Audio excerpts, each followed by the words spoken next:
During a hospital stay, my mill told nurses she was my emergency contact. She said, her own family isn't reliable. When I found out, I changed my forms. Then I mailed her a copy with removed, stamped over her name in bold red letters. The envelope included a note: being nearby doesn't make you family. She never showed up again uninvited. I was half asleep in a hospital bed at St. Mary's in Milwaukee when a nurse walked in holding a clipboard like it was a bomb she didn't want to drop. I remember the smell of antiseptic and that weird metallic taste in my mouth from the IV. I was groggy, hurting, and honestly just trying to keep my eyes open long enough to ask for more ice chips. Then the nurse said, "Your emergency contact already confirmed your discharge instructions with us." I didn't think anything of it at first. My husband had been in and out all morning, running between work and the hospital, so I just mumbled, "Oh, my husband came back." The nurse froze in place. "No," she said slowly, "your mother-in-law. She told us she's the one you depend on. She said your side of the family isn't reliable." I swear the room tilted. I pushed myself up in the bed even though my stitches screamed. "I'm sorry, what?" "She's not my emergency contact." The nurse gave me this confused, almost apologetic look and handed me the clipboard. I flipped to the page and there it was, my mother-in-law's neat, practiced handwriting. Her name, her phone number. A signature that sure as hell wasn't mine. And under relationship, she'd written, primary family. My heart slammed so hard in my chest that it hurt more than the incision. The nurse whispered, she said she had permission. She was very insistent. That was the polite nurse version of your mill steamrolled every person in this building. I felt sick, not from the surgery, but from this feeling of being taken over like I didn't belong to myself anymore. My mill, Diane, had already shown up uninvited earlier that morning. I thought she left after 15 minutes of fake concern and thinly veiled judgment. Instead, she stayed behind my back and rewrote my medical forms like she owned me. The nurse, still hovering, asked quietly, "Do you want to change it? We can update it right now." "Yes," I said, my voice cutting through the room like glass. "Right now." I scratched out Diane's information so hard the pen nearly tore the paper. I wrote my husband's name back in, then my sister's as secondary. My hands were shaking the entire time, not from pain meds, but from this cold, deep anger that settled in my chest like ice. The nurse left to update the system, and the moment the door clicked shut, I broke down. Not loud, not dramatic. Just silent tears, the kind where you don't even wipe them because the betrayal is so sharp it feels physical. I kept replaying her words in my head. Her own family isn't reliable. I don't know what made me angrier, the lie, the control, or the fact that she felt entitled to step into a place she didn't belong. A place meant for actual family. Mine. I didn't know how she'd gotten away with it. I didn't know what she told the nurses. I didn't even know how she forged my damn signature without hesitating.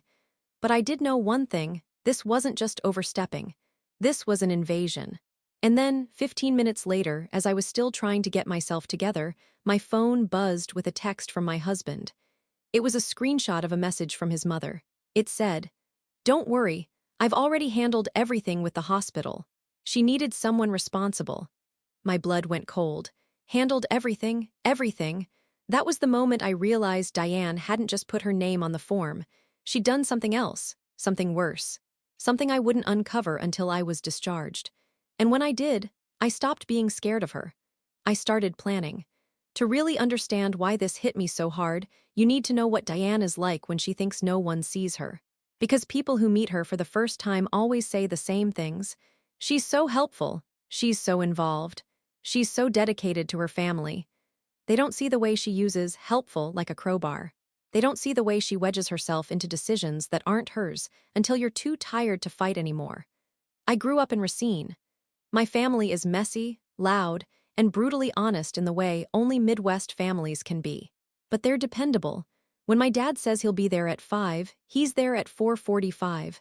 When my sister says she's coming to my appointment, she shows up with snacks and a sweater I didn't ask for. They show up, always.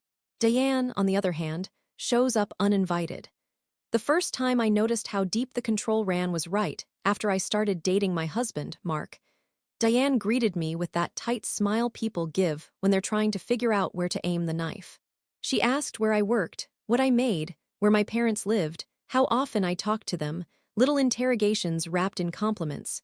Back then I shrugged it off as awkward small talk. Mark warned me in the softest way he could. He said, "My mom means well. She just has her own way of doing things." That was the sanitized version of the truth he wasn't ready to admit. Diane didn't do things her way. She expected everyone to do things her way. It got worse after we got engaged. She tried to book our wedding venue without asking. She added people to the guest list we had never met. She told every vendor to call her instead of us. I remember sitting in the car crying outside a bakery because she had shown up before us and changed our cake order to something more elegant. Mark confronted her that time, and she cried so hard we ended up apologizing to her. Looking back, that moment should have been my sign. Fast forward to the year before the hospital incident. Diane started dropping by our house without texting first. She'd bring containers of food we didn't ask for and rearrange things while she helped clean. One time she switched our bedroom comforter because "you two deserve something nicer." Another time she took it upon herself to throw out my old college t-shirts because "these make you look like you don't care about yourself."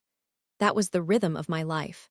Diane crossing boundaries, me biting my tongue, Mark standing in the middle trying not to set off emotional fireworks. When I got pregnant, her behavior escalated like someone hit a switch. She inserted herself into every appointment, every decision, every moment. She argued with nurses, tried to tell my OB what I wanted. She debated my birth plan with the confidence of someone who'd been deputized into authority. She wasn't malicious. She was something harder to fight, entitled. The kind of entitled that makes someone believe they're naturally in charge. So when she told the hospital I was dependent on her, they believed it. She projected confidence and familiarity. She used the exact tone of someone who'd been put in charge before. And unfortunately, she had been. Because for years I kept giving in just to keep the peace. I didn't know it yet, but that hospital stay was the first time she pushed too far. The first time she crossed a boundary I couldn't ignore. The first time I felt something inside me harden instead of crumble. And the thing is, once you feel that shift, once you finally see someone's behavior not as helpful but as possession, you can't unsee it. By the time I was discharged, I knew this wasn't just about a form. It was about control. And Diane had taken more of it than I realized. When I got discharged 2 days later, I thought the worst of it was behind me. I thought I'd go home, rest, and deal with Diane after I had the energy to put words together without wincing. But the second I walked through my front door in Milwaukee, still sore and exhausted, I realized she had left fingerprints on more than just my hospital forms. Literal fingerprints. My kitchen smelled like bleach. My living room looked rearranged. The thermostat was set 10 degrees lower than we ever kept it. A pile of folded laundry sat on the couch, clothes I hadn't washed. And not folded the way I fold them. Folded the way she does, tight and perfect like a retail display. Mark walked in behind me and froze. "What the hell?" I didn't need to ask. I already knew. She had been in our house while I was in the hospital. Not just dropped something off. Not helped tidy up. She had been in here, moving things, touching things, inserting herself into our space like she belonged more than I did. My skin crawled. I hobbled through the house, looking around. More signs. The mail was stacked in a way I never stack it. The guest room bed was made like a hotel. My bedside table had been wiped clean, no chapstick, no hair tie, nothing. Even my water bottle had been washed and refilled. I opened the fridge and saw Tupperware labeled in her handwriting. Chicken soup, beef stew, broccoli cheddar. She'd stocked our fridge like she was planning for a long stay. Mark started calling her immediately, straight to voicemail, then again. Straight to voicemail. He left a message asking why she came over, who gave her permission, and how she got inside. We both already knew that answer too. She had a spare key she forgot to return months ago. I felt sick again, but in a different way. A heavier way, like I wasn't safe in my own house. I went to the bedroom to lie down, but something felt off. My nightstand drawer was open a crack. I pulled it out and saw that everything had been reorganized. Pain meds lined up, chapstick moved, my journal shifted to the bottom like it was in the way. And then I noticed something worse.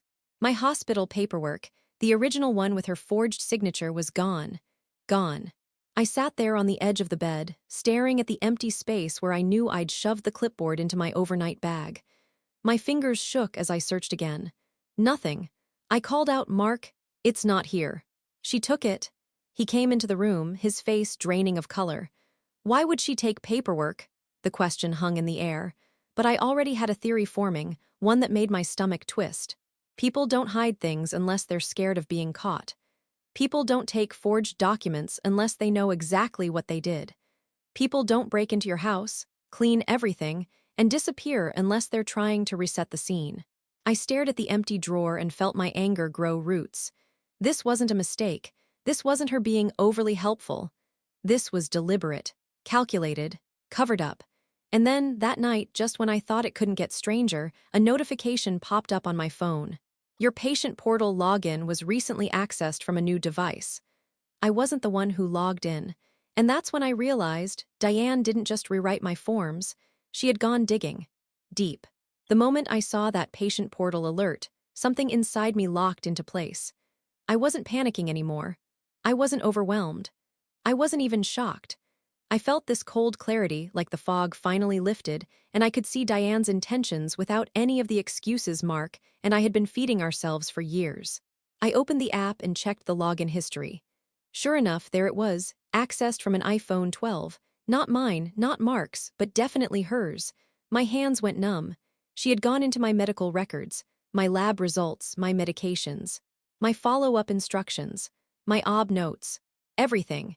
And then, as I scrolled through the visit summaries, I saw something that made my entire body go rigid. Under the Contact Preferences section, the one that used to list my husband's number, someone had changed the notifications to go to a different phone number. Her phone number. She had rerouted my medical updates to herself. My lungs felt too small for my ribs. "Mark," I whispered, "you need to see this." He sat next to me, shoulder touching mine, and when he finally understood what he was looking at, he said nothing. Just this long, quiet exhale that sounded like guilt, anger, and disbelief all tangled together. That's insane," he finally muttered. "She can't do that. She can't legally do that." "No," I said, "but she did. And she thought she'd get away with it." We sat there for a minute, breathing in the silence. Then something clicked in my brain, something ugly, something logical. "Mark, the paperwork she took, the forms she wrote on at the hospital. She didn't just sign her name." He blinked at me. "What do you mean?"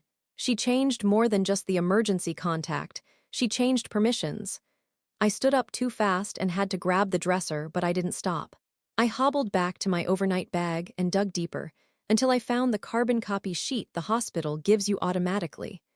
The one they don't usually hand the mill unless the actual patient asks. It was wrinkled from the trip home, but when I flattened it out, I felt my stomach hit the floor. My mill had checked a box, not just any box, the box that said, "This individual may receive medical updates and make decisions if the patient is unable to respond." She had signed herself as my de facto medical proxy, without my consent, without my knowledge, without even telling Mark. I must have made a sound because Mark came rushing over.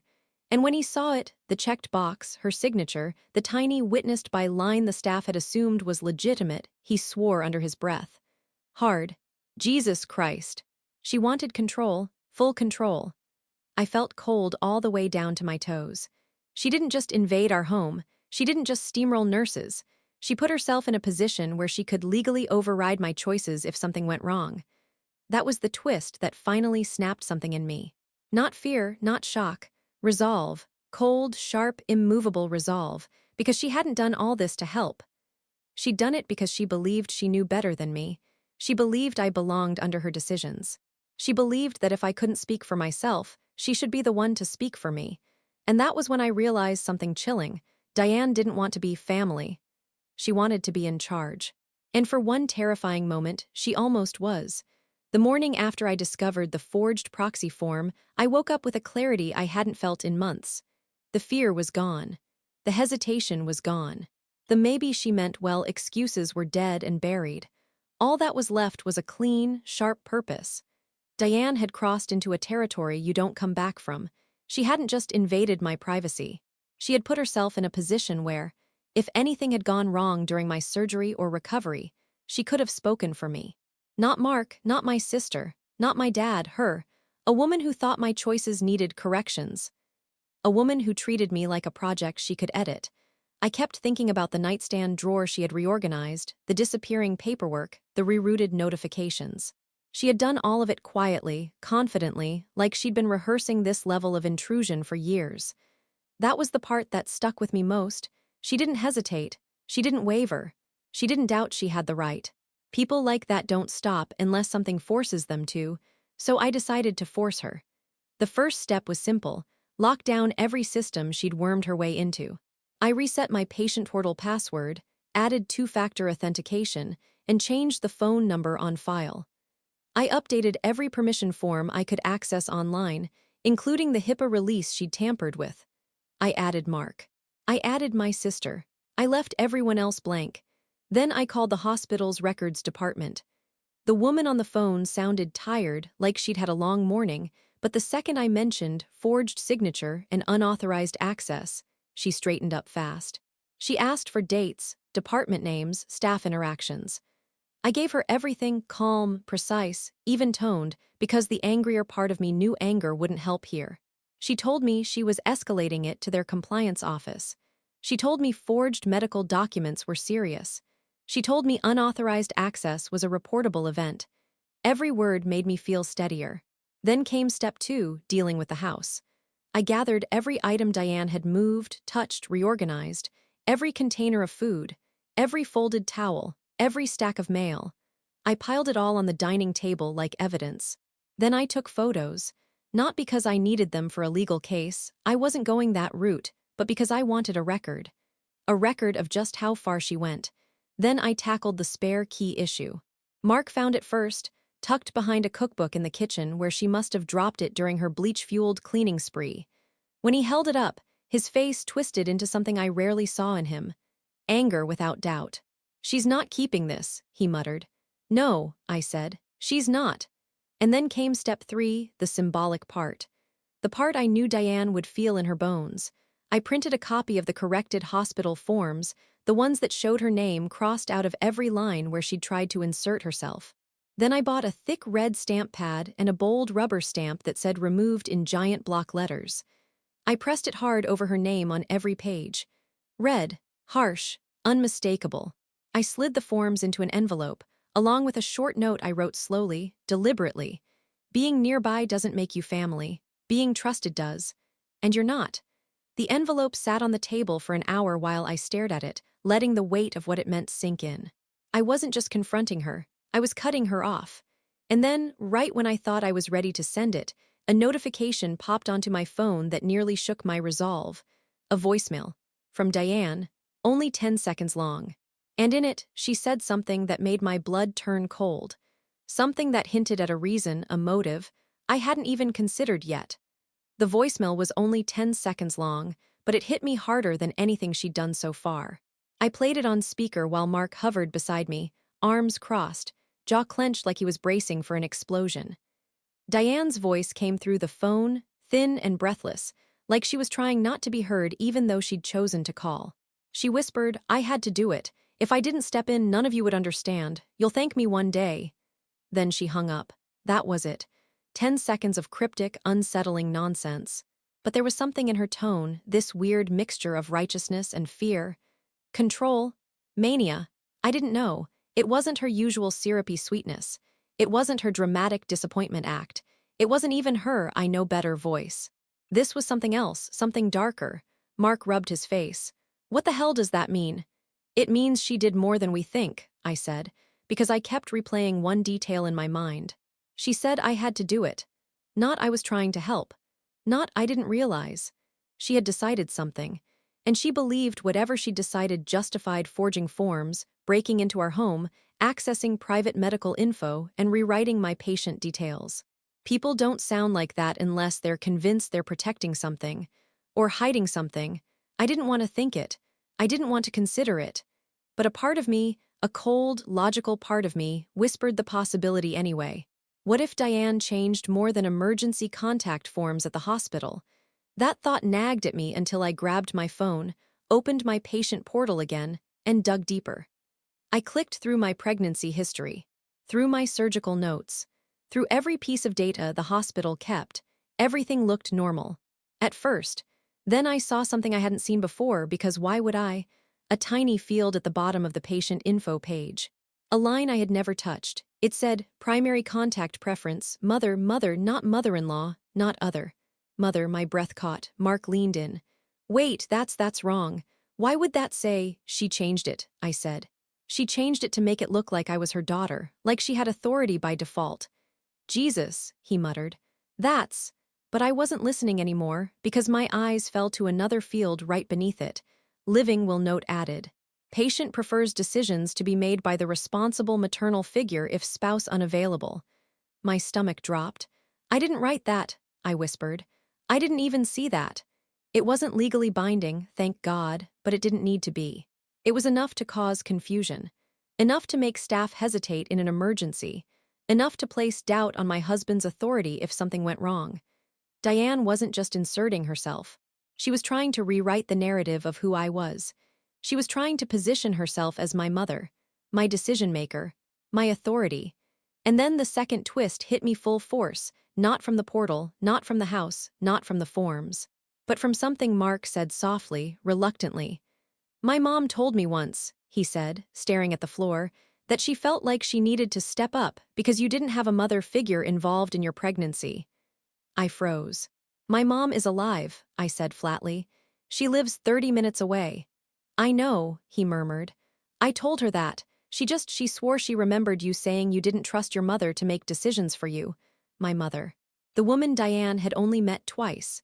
The woman Diane had openly judged because she wasn't polished enough. Diane had tried to erase her, replace her, rewrite her. This wasn't about a form, or a signature, or a hospital. This was about identity, ownership, possession. Diane didn't just want control, she wanted claim, over me, over my medical decisions, over my husband, over our future child. She wasn't trying to be helpful. She was trying to become the matriarch through force. The thought made every hair on my arms stand up. And for the first time, I understood exactly what kind of woman I was dealing with. I didn't want to confront her. Not yet. I needed facts first, something solid, something undeniable.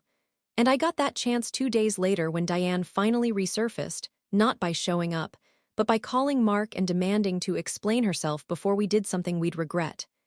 He put her on speaker. Her voice came through brittle and sharp, like someone trying to hold a cracked mask together. I know you're upset, she began, but you need to understand what I was trying to prevent. That word, prevent, hit me wrong. What exactly were you preventing, Diane? I asked. Silence, a long one. Then she exhaled harshly like she was annoyed I'd even asked. You're vulnerable right now, emotionally, physically. And when someone is vulnerable, they need guidance from someone who has experience making the right choices. Not a mother, not a family member, not a support system, a guide, someone above me. I kept my tone level. That doesn't explain forging legal documents. You weren't thinking clearly, she shot back. The doctors were overwhelming you, your family wasn't around. Mark was stressed. I stepped up because you weren't capable of making the best decisions for yourself. There it was, not concern, not misunderstanding, not confusion, control, but she wasn't done. If something had gone wrong, she continued, I wasn't going to sit around and watch your family make emotional choices. They panic, they react, they don't know how to stay calm under pressure. My family has medical power of attorney for my dad, I said. They've handled emergencies before. They're sloppy, she snapped, like she'd been waiting to say it. They don't think, they don't plan, they don't know how things should be done. I wasn't going to let their mistakes affect my grandchild's future. My blood ran cold. This wasn't about me. It never was. This isn't about protecting me, I said quietly. It's about control. It's about lineage, she corrected. Mark stiffened. What? Diane inhaled sharply, then let out a shaky breath, the kind someone releases right before revealing their deepest, most twisted truth. You two are careless, she said. You don't plan, you don't organize, you don't understand the responsibility of raising a child the right way. And I am not going to stand by and watch another woman tear this family down with incompetence. Another woman. Not my mother, not me. I felt my jaw clench. What other woman? Another beat of silence. Then her voice dropped into something flat, cold, terrifyingly sincere. Mark's father married a woman who wasn't ready. She made choices that ruined everything. And I swore I'd never let that happen again. Not to this family. Not to my son, not to my grandchild. It hit all at once. She wasn't protecting me. She wasn't protecting Mark. She wasn't even protecting a baby that didn't exist yet. Diane was trying to rewrite her own past through me, force me into the role of the responsible, obedient daughter she believed Mark's father should have married instead of the woman who, in her mind, ruined their family. She wasn't trying to mother me. She was trying to correct me, to mold me into the version of family she believed should exist. A family she controlled. A family she dictated. A family where mistakes, in her eyes, didn't happen. And the most chilling part? She believed she was justified, even righteous. The forged forms weren't an accident. The patient portal access wasn't curiosity. The rerouted numbers weren't oversight. They were steps. Calculated steps. Steps toward claiming authority she thought she deserved. She didn't want to be my mother. She wanted to be my handler. And for the first time, I understood exactly why she'd gone so far. Because people who rewrite their past will do anything, absolutely anything, to control their future. The second I understood Diane's motive, that twisted desire to correct me into the woman she thought should raise her son's future child, something inside me settled. Not shaken, not scared, settled, because now I knew exactly what kind of enemy I was dealing with. Not a meddling mill, not an overbearing parent, a revisionist, someone who rewrote reality until it served her. And the only way to beat someone like that is to put the truth on paper permanently and take every ounce of control she thought belonged to her. So I set my plan in motion. First, I went to the hospital in person. Not a phone call, not an email. In person, with my corrected forms, my ID, and every screenshot showing her unauthorized access. The compliance officer met with me behind closed doors. I told the story calmly, the forged signature, the rerouted notifications, the maternal figure note she added, the living will nonsense. He didn't interrupt once, didn't blink, just kept writing. At the end he said, "This is a breach, and it will be handled formally." That was all I needed. Second, I filed a written declaration revoking any and all medical permissions associated with Diane. This wasn't a casual update. This was a notarized document. A legal wall, one she couldn't climb, crack, or manipulate. Third, I changed every lock in the house. Front door, back door, garage keypad, the spare key under the planter, everything. When the locksmith asked, "Lose your keys," I just said, "I lost my patience." Fourth, I prepared the package, the one with the remove-stamped hospital forms, the one with the note that said, "Being nearby doesn't make you family. Being trusted does. You're not trusted, not anymore." But I added something else. A copy of the hospital's compliance report receipt with the case number highlighted, not to threaten her, to inform her. Because people like Diane don't fear confrontation. They fear documentation. Fifth, I sent it certified mail. Signature required. 3 days later, we got the notification. Delivered, signed by DIANE, 2:14 p.m. She didn't call. She didn't text. She didn't drive over in a fit of self-righteous outrage. She went silent. But the revenge wasn't complete until the final piece fell into place, something I didn't plan, but something I accepted fully. A week later, Mark's phone pinged with a message from his father. It said, "Your mother got a letter. She said she's not welcome around you two anymore." Frankly, it's probably for the best. That was the moment the weight lifted from my chest, not because she was gone, but because her own ex-husband, the man who watched her behavior destroy their family, confirmed everything she'd tried so hard to rewrite. She wasn't a protector, she wasn't a guide, she wasn't misunderstood. She was the architect of her own isolation, and we had finally stopped letting her build over us. She hasn't shown up since, not once. No surprise visits, no calls. No attempts to claw her way back into control. The silence isn't peace. It's proof. Proof that she knew exactly what she did. Proof that my boundaries weren't suggestions. Proof that when someone tries to rewrite your life, you take the pen back. And the kicker, last month I got a letter from the hospital. A formal one. It simply said, "The individual in question has been permanently restricted from accessing any portion of your medical records." I smiled so hard my cheeks hurt. Because Diane always preached that family was about responsibility. Turns out she was right, just not in the way she imagined.